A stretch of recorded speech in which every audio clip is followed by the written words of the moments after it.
नमस्कार दोस्तों, मैं एक बार फिर एक नए विज्ञापन के साथ अपने यूट्यूब चैनल पे हूँ। जैसा कि आप सभी देख सकते हैं, झारखंड कर्मचारी चयन आयोग द्वारा झारखंड इंटरमीडिएट स्तर की विज्ञापन आज जारी कर दी गई। अभी हाल-फिलहाल में बिहार ने भी इंटरमीडिएट लेवल पे विज्ञापन जारी किया था और छात्रों में ये चर्चा बड़ी ज़ोर से चल रही थी कि बिहार में लगातार विज्ञापन आ रही है, बिहार में का बात बिहार में नौकरी के भरमार बा। लेकिन आज झारखंड कर्मचारी चयन आयोग ने भी विज्ञापन निकाल के दिखा दिया कि झारखंड में भी नौकरी के भरमार बा। लेकिन सवाल बस यही उठ के आता है कि बिहार विज्ञापन निकालती है और उसकी जो प्रक्रिया होती है वह चलती रहती है। झारखंड भी विज्ञापन निकालती है, उसकी प्रक्रिया चलती रहती है। लेकिन अंत में वो कौन जीतता है, यह आप सबको पता होगा, क्योंकि यहाँ कछुआ और खरगोश वाला चाल है। हालाँकि दोनों राज्य में विवादें आती हैं, कभी विज्ञापन में स्टे लगता है, तो कभी विज्ञापन में कुछ मामले से कोर्ट में केस चला जाता है। तो इन सब मामलों से गुजरते हुए बिहार और झारखंड के विज्ञापन निकलती रहती हैं और परीक्षाएँ होती रहती हैं।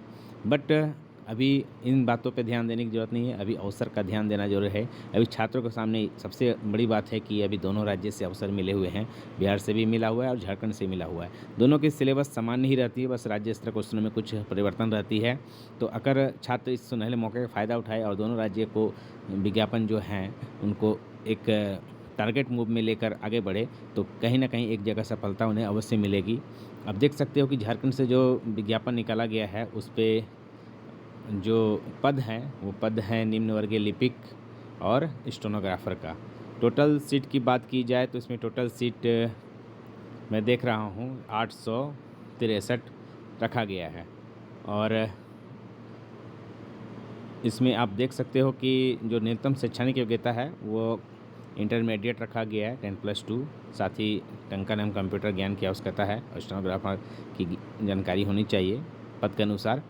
उसके बाद आप देख सकते हो कि इसमें जो उम्र सीमा है वो न्यूनतम उम्र सीमा की गणना 1 अगस्त 2023 से की जा रही है और अधिकतम उम्र सीमा 1 अगस्त 2019 से की जा रही है। मतलब 19 से करने का मतलब यही है कि उम्र सीमा में छूट दिया जा रहा है। छूट देने का कारण है कि झारखंड में काफ़ी समय से विज्ञापन नहीं आ रही थी, इस कारण से ये छूट मिला हुआ है।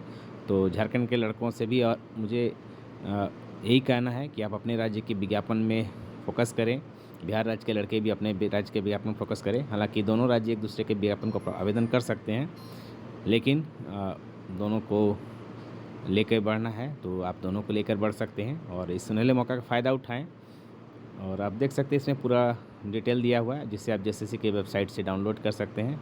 अदरवाइज मैं अपने ग्रुप में डाल भी दूँगा, अपने यूट्यूब चैनल के लिंक में इसके लिंक दे दूँगा और साथ ही इसका जो सिलेबस है वो भी आप पढ़ सकते हो और इसकी तैयारी आप करना शुरू कर दें। आप देख सकते हो कि इसमें आवेदन भरने का जो दिया गया है वो है आपका ऑनलाइन करने की जो तिथि है वो है दिनांक 20 अक्टूबर 2023 से 19 नवंबर 2023 की मध्य रात्रि तक।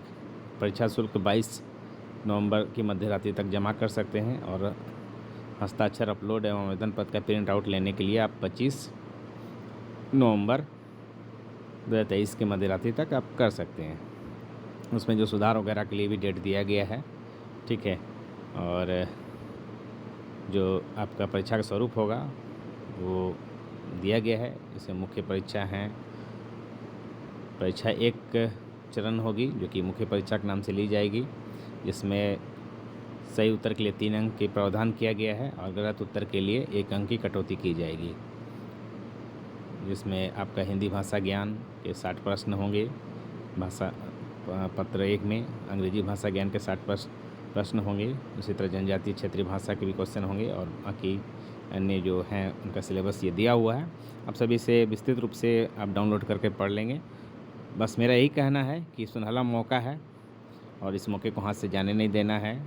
जिनका उम्र निकल रहा है उनके लिए तो ये बहुत ही गंभीर बात है कि वो अपनी तैयारी में लग जाएं, क्योंकि उम्र सीमा में छूट रियल केस में ही मिलता है, जो कि बार बार नहीं मिलेगा, ठीक है। और आगे भी ऐसे ही नए नए विज्ञापन की जानकारी और विस्तृत जानकारी के लिए मेरे यूट्यूब चैनल को आप सब्सक्राइब करें, लाइक करें, शेयर करें। आपके सपोर्ट से ही मैं आगे अपने चैनल को बढ़ा पाऊँगा। मैं ऐसे सारे विज्ञापन पे लगातार ध्यान रखता हूँ और जो भी मुझे सूचना मिलती है मैं उसे आप लोगों के साथ शेयर करता हूँ। धन्यवाद, थैंक यू।